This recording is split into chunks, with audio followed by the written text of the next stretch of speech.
بسم اللہ الرحمن الرحیم۔ السلام علیکم پیارے دوستو۔ جس نے کسی پر احسان کیا ہو اس کے بارے میں خاموش رہیں، جبکہ جس شخص پر احسان کیا گیا ہو اسے کھلے دل سے اس کی تعریف کرنی چاہیے۔ کچھ لوگ مدد لینے کی خواہش رکھتے ہیں تاکہ وہ کامیاب ہو سکیں، اور کچھ لوگ مدد مانگنے پر شرمندگی محسوس کرتے ہیں۔ اپنے سے نیچے لوگوں سے ویسے ہی پیش آئیں جیسا آپ چاہتے ہیں کہ آپ سے رتبے میں بڑے لوگ آپ سے پیش آئیں۔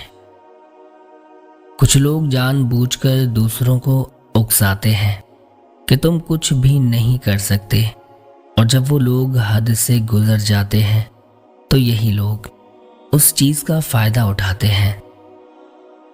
جب کوئی شخص محبت میں مبتلا ہو جاتا ہے تو وہ اس سے جڑے نقصانات کو نظر انداز کر دیتا ہے۔ بعد میں ان مسائل سے نکلنا بہت مشکل ہوتا ہے۔ یہ خوش قسمتی ہے اگر آپ کے پاس اچھا دماغ ہے جو خوف اور حسد سے محفوظ رہتا ہے اور کسی کے ساتھ برا کرنے کا نہیں سوچتا۔ زندگی میں دھوکے ملتے رہتے ہیں، مگر ان کو اپنی جان کا روغ نہ بنائیں۔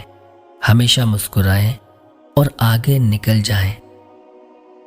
جب تمہاری ضرورت سے زیادہ رزق ملنے لگے تو جان لو یہ کسی اور کا حق ہے جو تمہارے پاس اس کی امانت ہے۔ تمہاری سلامتی اسی میں ہے کہ اپنے منہ کو زیادہ بند ہی رکھو، کیونکہ جب تک مچھلی کا منہ بند رہتا ہے وہ کانٹے کی گرفت میں نہیں آتی۔ کچھ لوگ چھوڑ جاتے ہیں، کچھ جانے والے ہیں اور کچھ کل کو چلے جائیں گے۔ بس یہی زندگی کی حقیقت ہے۔ سیدھے راستے پر چلو اور لوگوں کو سیدھا راستہ بتاؤ، تمہاری زندگی خوشحال بن جائے گی۔